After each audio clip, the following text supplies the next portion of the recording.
Good afternoon, everyone. My name is Randall Harrison, Assistant Deputy Director with the Leo Office of Labor, and I would like to welcome you all back to the Leo Office of Labor webinar series that is focused on mental health in the workplace. Those of you that have joined us before know that we've switched things up a little bit this year. In January of this year, we commenced a different format of providing a quarterly three-part series on a topic. So after our two successful three-part series that focus on techno stress and cultivating a workplace culture of mental well-being, we are now providing a three-part series that is focused on building respectful and inclusive organizations. Deputy Director of Labor Sean Egan is out today doing great work focusing on the mission of our office, so I will moderate today's discussion. A few things before we get started. In order to get the great content on mental health in the workplace that we provide monthly, you have to be on our email list. So there will be a link posted in the Q&A box for you to sign up for email updates, which provide notifications of webinars and other events hosted by the Office of Labor. And also, in reference to the Q&A box, feel free throughout the webinar to use the Q&A box for any questions that you may have during the webinar, and we will be sure to address as many questions as we can before the end. There will also be a link to our Workplace Mental Health Hub that has a plethora of information concerning resources, our Workplace Mental Health Report, and you can also view past webinars on a variety of topics that we have covered. And last but not least, there will also be a link where you can request Deputy Director Egan or any other available speaker to speak with your staff in person or virtually about any of our labor areas. So as you know, our webinars are focused on the three pillars that we have established, which are things that are impacting our mental health. The first is things that are in the workplace, things that are affecting the workplace, and also individualized behavioral health support. We are currently in the what can we do phase of this work. So the point of these webinars are to provide the tools and the resources that can be implemented in the workplace now to address any issues or challenges. So as we begin our third three-part series that focuses on building respectful and inclusive organizations, I would like to introduce our friend that has been along with us this whole time, Dr. Michelle Kaminsky. Dr. Dr. Kaminsky is an associate professor and associate director in the School of Human Resources and Labor Relations at Michigan State University. She has a wide range of experience in all labor areas, and she will be speaking today about instability and microaggressions within the workplace. So I am a Michigan fan, but since we love Dr. Kaminsky, I will say go green, go white. So welcome, Dr. Kaminsky. It is your show. Thank you very much, Randall. And if it makes you feel any better, my PhD is from the University of Michigan. So I have affiliations with both schools.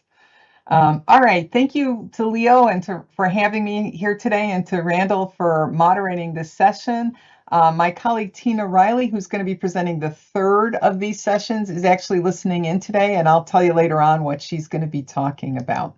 So as Randall said, we're talking about building inclusive workplaces and combating mistreatment at work. And I slipped. Okay. And I'm an organizational psychologist by training. And the thing that has guided my career is this value that I have, that all of us deserve to work in a healthy workplace. And what do I mean by that? I mean where everyone is treated with dignity and respect, and that work doesn't hurt you either psychologically or physically. Work sometimes makes you work hard, and maybe that tires you out, but it doesn't make you ill. It doesn't make you sick. It doesn't impact what you can do in the rest of your life. So work should be healthy. And all too often, it's not. And that's what we're going to be talking about today. We're going to be talking about workplace mistreatment. And what do I mean by that? I mean behavior that threatens to harm or actually does harm people at work. And there are a different variety of wide variety of workplace mistreatment. You can think about it as a spectrum. We'll look at the next slide, I'll talk about a little bit more. But the key ways we distinguish them is either they're more or less intense. So a physical punch is considered more intense than an insulting comment, for example. They can also be more or less frequent. And what we're going to be focusing on today are things that are less intense, but because they are so frequent, they still have a negative impact. And the other thing is there's this debate about were they intentional or not. Some are, some aren't. Some are perceived as intentional, correctly or incorrectly. But many people, I think, would argue if they're causing harm, it really doesn't matter that much what the intent is. You want the behavior to stop. So I recommend focusing on the behavior. And in general, by mistreatment, we mean that people treating people in a way that is disrespectful. It's the opposite of a respectful workplace. So here are some different forms of workplace mistreatment, and we're going to focus today on incivility and on microaggressions. And so these are things that are usually lower in intensity. They are but they are frequent and common, and many times people who commit them don't get why it's a problem sometimes, and sometimes they do, but they tend to be low intensity but high frequency. We've had other webinars where we've talked about bullying and abusive supervision, and this is more intense. It's often a supervisor, but not always, who is doing the bullying, and the bullying is much more aggressive, much more targeted at the particular individual, interferes with their ability to do their job, isolates them, and it is also very long term, and it can have really serious effects on people's well-being, including sleep disorders, depression, but also, unfortunately, we see attempted suicides and successful suicides because of workplace bullying. And so it's considered, very intense. Other forms of mistreatment that are beyond what we're going to talk about today: discrimination and harassment. So here we're thinking about things that violate our laws, and discrimination based on age, race, gender, sex, religion, etc. And also harassment, and mostly we would mean sexual harassment. There can be other forms of harassment that would be covered. And so as I said, these are things that are against the law. All employers should have policies against them. An unfortunate thing about them is that the person who's the target of these, not only do they have to bear the burden of dealing with this, they then, if they want to stop it, also have to bear the burden of collecting all the evidence and going through a legal procedure that is not very kind in most cases. And so it really places almost like a double burden on the target of those things. And the last thing I'm going to mention is physical violence. So that happens in some workplaces, but that is not what we're going to be talking about today. We're going to be talking about incivility and microaggressions. So let's start looking at some specific examples of incivility. So again, incivility is basically low intensity insults, usually of ambiguous intent. Not, I would say the intent doesn't really matter, but it's rude, it's discourteous, it's disrespectful. It can be blaming or sarcastic. And I've got a number of examples listed across this screen here, and I'm going to talk a little bit in more detail about some of them. So the one on the top left is interrupting others. And I talk about this first because, boy, have I been guilty of this over the years. And I didn't used to be guilty of this, but I've worked in a lot of different places. The place I'm working in now, things are really pretty good. So I'm not talking about where I'm working now, but I've worked in a lot of different places. And in one place, in every meeting we had, the more senior, more powerful people would just never let the junior people speak. Anytime they started speaking, they would interrupt them. So they never got to express their ideas or opinions. And I sort of didn't like that, but not being very savvy about this, I just sort of said, well, this is how they act, then the only way I'm ever going to get to say anything is if I start interrupting them. So I started interrupting them. So I became a perpetrator of incivility, which is not good. And in addition, this is an example of how incivility can, and many of these forms of mistreatment, in fact, not just incivility, they can be sort of a reinforcing cycle. One person does it, person A does it to person B does it to person C does it to person C, and pretty soon it's the culture of the whole organization. And so, one thing I've learned about interrupting people is, yeah, I have to wait my turn. I have to hold back my comments. And it's especially hard when what you think the other person is so great and you want to tell them that and you want to say how it connects to your other ideas, but still, you have to wait for them to finish what they're saying. So I think that that one's one that happens in a lot of workplaces. Another one is excluding people from activities. So these are often things that have a little bit of a social component, so that if you're, for example, if you celebrate the birthday of everybody but one person at work, you can understand how bad that person would feel. Uh, but also, if you have 10 people in your workplace and you celebrate two people's birthday and not the rest, you see the imbalance there. But it can be things like, the employer buys pizza and, oh, you just forget to tell that one person about it, etc. Other forms of incivility are just being dismissive and insulting or sarcastic or talking down to people. And just generally, just think of it as generally kind of rude behavior in the workplace. And next, I want to talk about microaggressions. So, microaggressions are sort of like a close cousin of incivility. But the thing that differs or that distinguishes them is that they are based on a person's social identity. So it's not just an insult, it's an insult that is based on someone's age, race, gender, religion, etc., whatever protected class you want to talk about. It's based on that identity, and it's based on typically a stereotype about what goes along with that identity. And while on the one hand, I can think of a microaggression I could say about a white middle class straight male. So you could direct microaggressions towards anyone, but they are commonly experienced by people from minoritized groups. That is, groups that have less power in society overall, even though one individual may have plenty of power.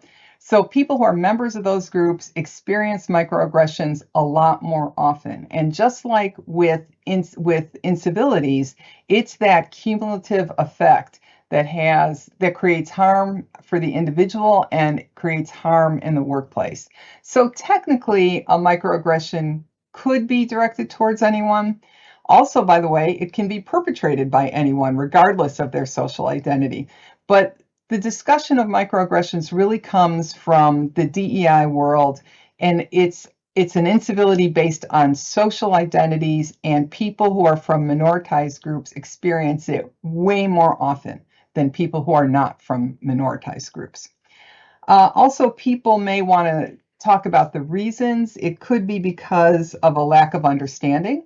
One thing is, we live in a society that's relatively segregated. Mostly we live in neighborhoods made up of people a lot like ourselves, and kids go to school with other kids a lot like them. And so that means that our early experiences may not include a whole diverse range of folks. And so we may not have a full understanding of what other groups experience. And so if that's the case, it's our job to learn more about that. It's not another group's job to teach us. The other thing is that sometimes microaggressions can result from unconscious bias. So some of you may be familiar with there's a kind of an online test for unconscious bias, because unconscious bias is stuff you're by definition not aware of. And the explanation for this is we all grew up in a society that perpetrates all these messages about different groups, and a lot of them are negative stereotypes. And even if we disagree with them, because we're exposed to them, that means that they're part of our experience, and we have to consciously work to counteract them.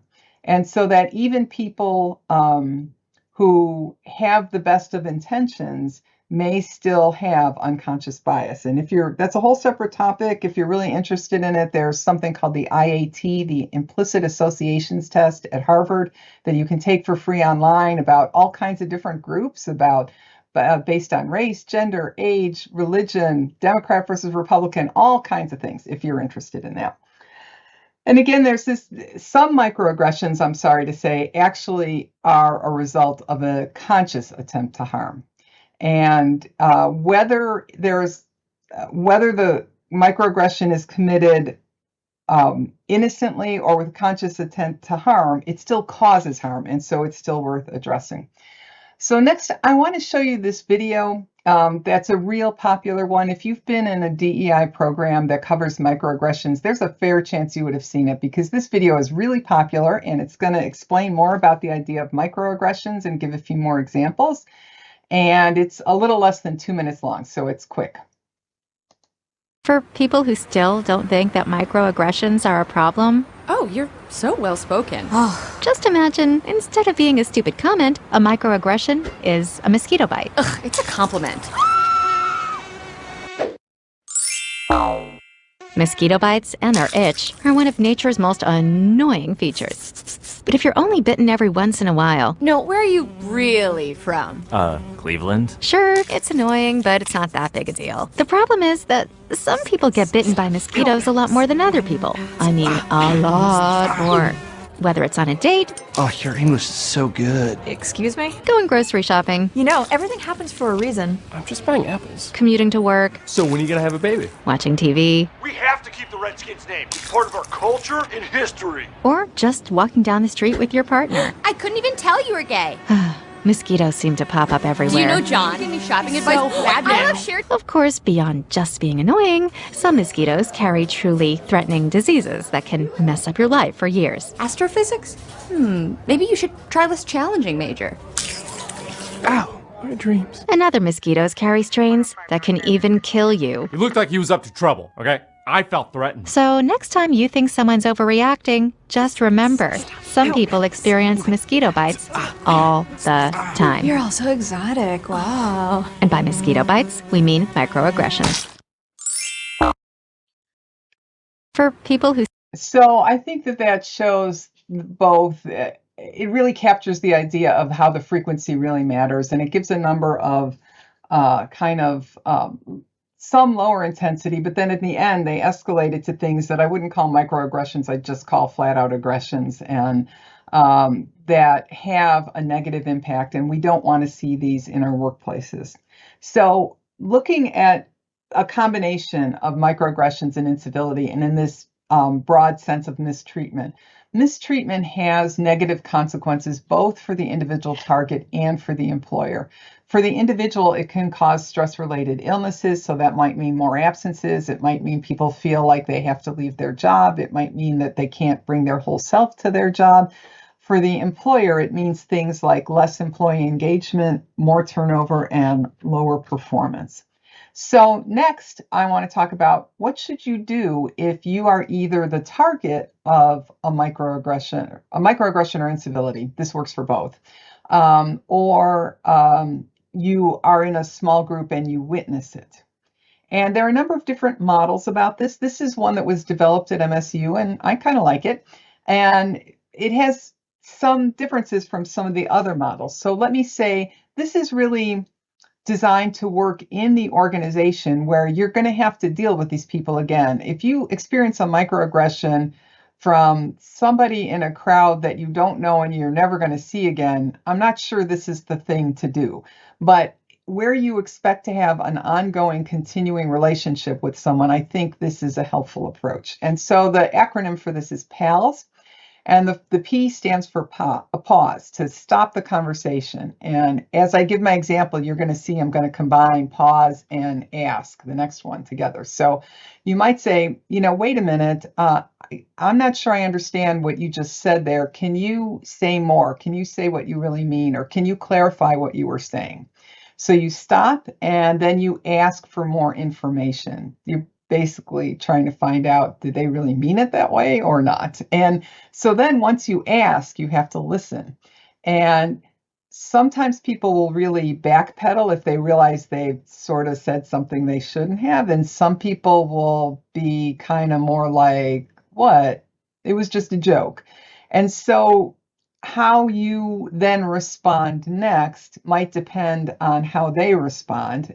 But after you listen to what they say, which is very hard because you're angry, and that pause, the thing about pausing, it's stopping the conversation, but it's also giving you a moment to take a few deep breaths and slow down rather than just coming out with a strong attack. So pause, acknowledge or ask, listen to the response, and then speak your experiences, talk about your story, your truth. And so you could say, well, that's not my experience, for example, and then you could kind of explain.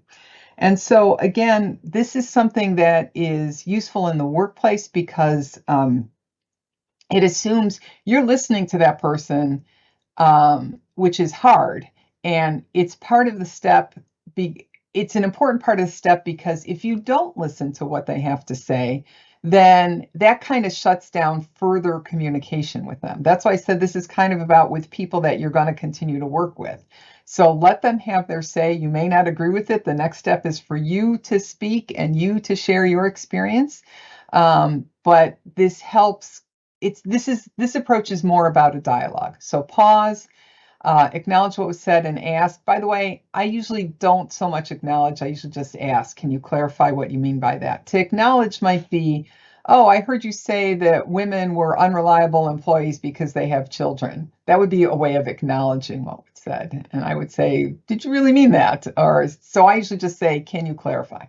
Pause, ask, listen, and speak is the approach for that. Now, here's a really tricky one.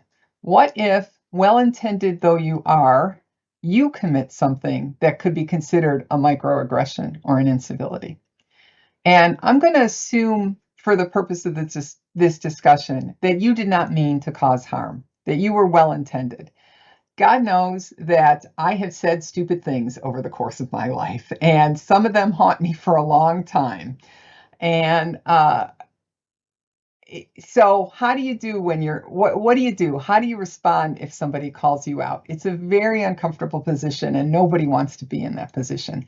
So one thing about modern society is we're not really good at apologizing. We're kind of good at the non-apology apology.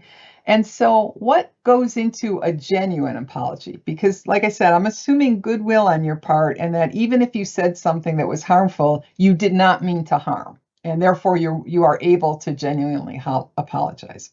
So first thing to keep in mind is it is not about explaining your reasoning or why you did it, even though that may be a compelling internal need that you have. It is about understanding the harm caused to the other party. So you want to, maybe you'll understand immediately what their perspective is. Maybe you'll need them to say more. And then also take responsibility. I'm sorry I did that. I'm responsible for being late. I'm responsible for my comments. I regret having said that. Take responsibility and also be specific. I regret my comments about women employees, for example. Then offer to make amends. And a lot of times this is kind of like, I promise not to do it again, sort of. But if you actually follow up and you don't do it again, that's helpful. If you just do it again tomorrow, that's not helpful. So if we were thinking about a situation of interrupting people, and particularly a more senior employee interrupting a more junior employee, the way this apology might go is, I'm sorry I didn't let you finish your statement. I understand that that can seem like I don't value your opinion, but really I do. It was wrong of me to do that. I take responsibility for that. And how about if we set up a time tomorrow for you and I to meet and talk about this, and I can hear your input on this topic? So that might be a formal way to apologize that in a genuine kind of way. So often in these webinars, we also talk about what leaders do in contrast to the last two slides, which are what individuals can do. And we always talk about the third one on this list, create a policy. Policy should have examples of constructive behaviors and how we want to treat each other, but it also should outline what happens if the policy is violated. So the policy only matters if, when the policy is violated, corrective action is taken. In general, we also say that leaders should be a model of civility and constructive conflict resolution. And if a leader who's running a meeting, for example, hears something said in the meeting that's a microaggression or an incivility, they need to address it then and there and say, well, that comment doesn't fit with our values. But they have to be careful about how they do this, because you want to say that the behavior, the statement is not good, but you don't want to criticize the individual. You don't want to say the person's a bad person. You want to criticize the individual. And then just to start to wrap up, I've got 2 slides to wrap up here. One is, so we've been talking very briefly about workplace mistreatment, which takes many forms. And this session, we've been focusing on the less intense versions, which cover incivility and microaggressions. And even though they are less intense, they can have, especially because they tend to be repeated more often, that frequency can add up to a significant cumulative negative impact on both the individual target and on the work group overall. So how can individuals respond if they witness or are the target of a microaggression? It's not the only way, but it's one way, the PALS model, to pause, to stop the discussion, take your breath, to ask what was really meant by that comment, to listen to what the person has to say, and then to respond, to speak and respond. For leaders, we want leaders to be a role model and also to be a first responder in a sense, and for organizations to adopt and implement policies. So before we turn back to Randall for questions, I just want to say this is the first in a 3-part series, as Randall was discussing at the beginning. So in the next episode, I'm going to be talking about witnessing workplace mistreatment. So this is what some of you might know as bystander intervention. And then, as I mentioned earlier, my colleague Tina Riley is going to be teaching episode 3 on conducting respectful and effective work in investigations. She teaches a super long workshop on investigations, so I know her challenge is going to be cutting it down to something super short. But that's my view about microaggressions and incivility and other workplace mistreatment. And I'm going to stop sharing my screen here and turn it back to Randall. Thank you very much, Dr. Kaminsky. Really appreciate all of that great information. So we do have a few questions here. So the first question kind of addresses the environment that we're in now. We have a hybrid environment where some people work in office, some people work from home. Considering the hybrid work environment that we're in now, have you seen that affect microaggressions and incivility in the workplace? Like, does that decrease it since people are more remote now? What is your take on that? So much to my surprise, I thought that remote work would decrease it, but much to my surprise, we're actually seeing reports of even more incivility in the workplace. And here I haven't really seen it broken out on incivility versus microaggressions, just kind of the general sense of incivility, that it's definitely going up and kind of in the Zoom meetings, in fact.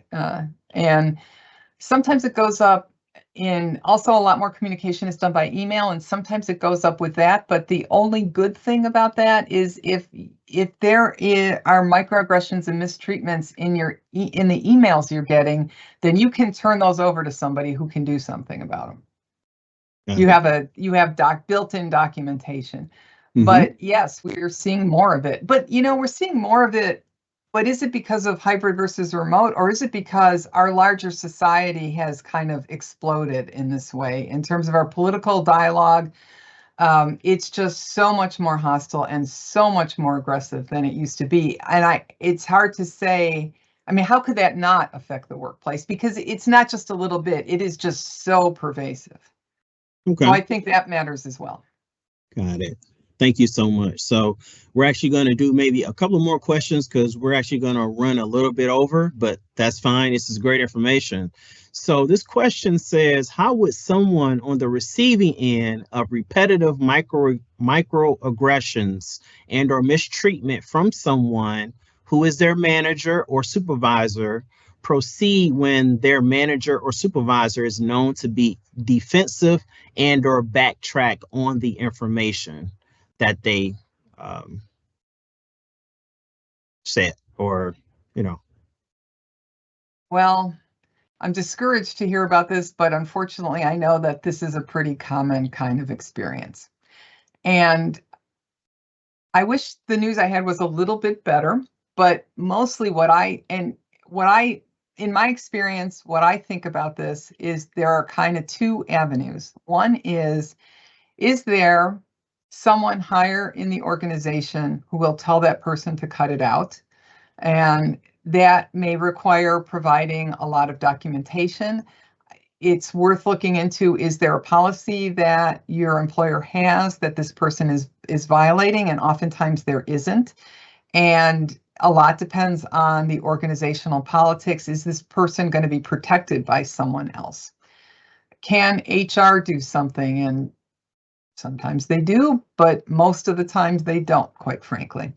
And so that is a discouraging thing. And so we know more about this in terms of bullying, which is more extreme than just incivility, but there's some overlap. If there's enough of it long enough, you might consider it bullying.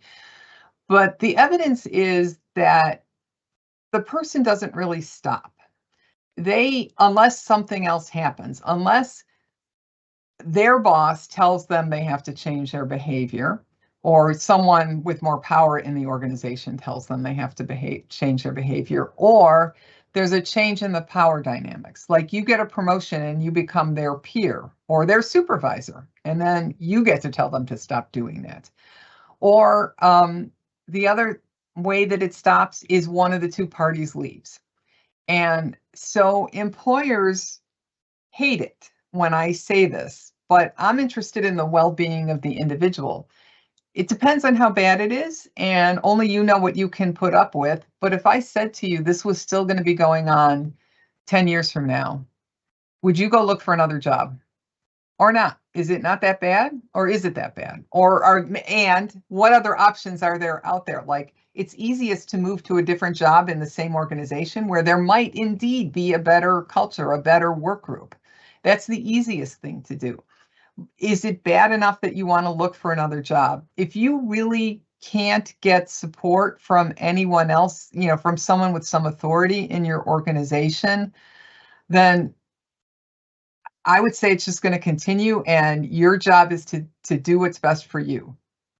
And that might be to start looking around, and it might be something else. It might be to just say, okay, I'm here in this workplace and I'm just gonna kind of build a wall and shut that out. So basically, I feel like the news I have about that is not great. You have to have some ally in the organization. If there are microaggressions and they're tied to something like race or gender, your odds of succeeding through an employer's own internal processes might be a little better than if it's just general incivility not tied to race, gender, religion, etc. But organizations are bad at this, and that's why Leo is taking the lead in trying to promote this whole, trying to do everything they can to promote the idea that that creating respectful and inclusive workplaces in the state of Michigan. Thank you, Dr. Kaminsky. So we are at time, but I definitely want to address two great questions that we just got in. One of them is from a supervisor, and he says at times, him or her, at times they feel like them giving their feedback to their staff is taken as an aggression, and they feel like they're doing their job to help them grow professionally and improve their performance. Where is the line, that fine line between feedback, evaluation, and aggression? Okay, great question. So good feedback is constructive. So it is, and it focuses on behavior, not on the person. So if a report is late, you have to talk about what does it take to get the reports done on time. You have to, and one thing is the workload reasonable? Are the deadlines reasonable? Does the person agree with them? If they are, you as a supervisor absolutely have the right to say that this performance is not meeting our standards. And you probably have some kind of performance review process that maybe you have annual evaluations, but certainly more frequent feedback is relevant. One of the things we talk about with improving behavior is sort of a model of accountability in which you say to people, like, okay, here, this report needs to be done on time. If it's not done in a specific time, August 15th, let's say, and if it's not done, we risk losing the client. If that happens, and then you have to give a consequence, you have to tell people in advance what is the consequence of them not meeting these standards. Will they be disciplined? Will they be taken off that project and put on a different, perhaps less prestigious one? Will it hurt their chance for promotion? What is the consequence? And then you actually have to, once it's clear to people in advance, far enough in advance, what's expected, they agree that it's reasonable and that they have what they need to do it. And you tell them what the consequence is of doing it or not doing it. Like, consequences go for good things too. Like, if we win this new client, then you'll get a better assignment or whatever it is, a bonus or whatever you might get. What are the consequences of succeeding or failing?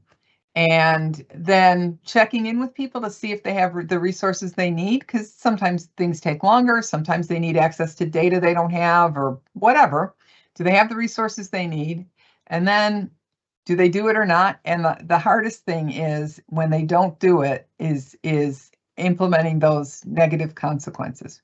But you do have the right to say they're not meeting the performance standards. And as long as you are focusing on the specific behaviors and not on the individual or stereotypes about the groups the individual belongs to, you're not saying they are a bad employee, you're saying this report was late.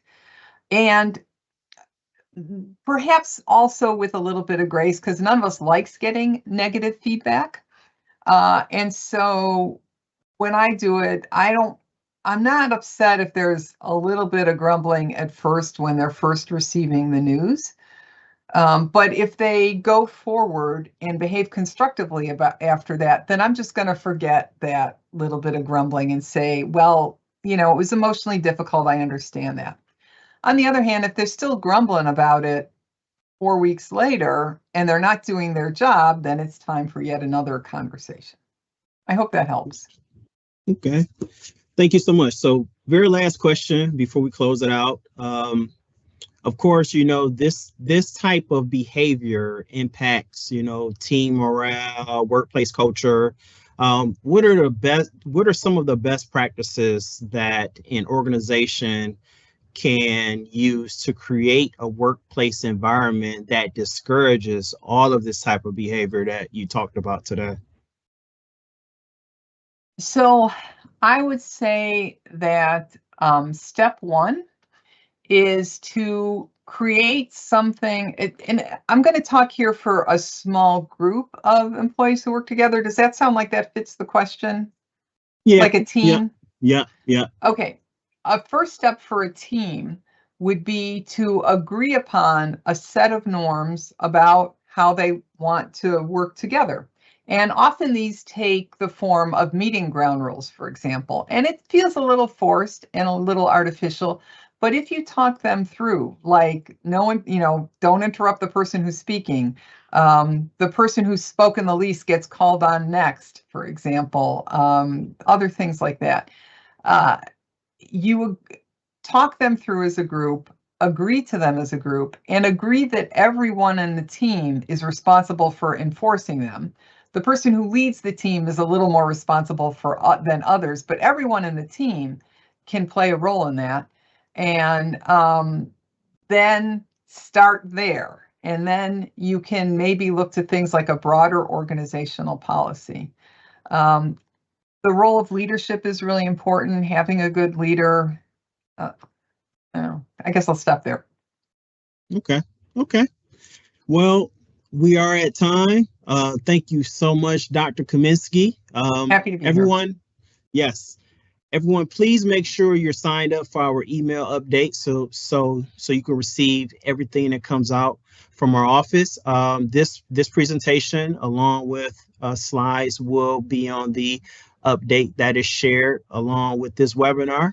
Dr. Kaminsky will be back with us next month to, as she stated, to address the second part of building respectful and inclusive organizations, which is witnessing workplace mistreatment. So thank you all very much for attending. Have a great day and enjoy this beautiful Michigan weather.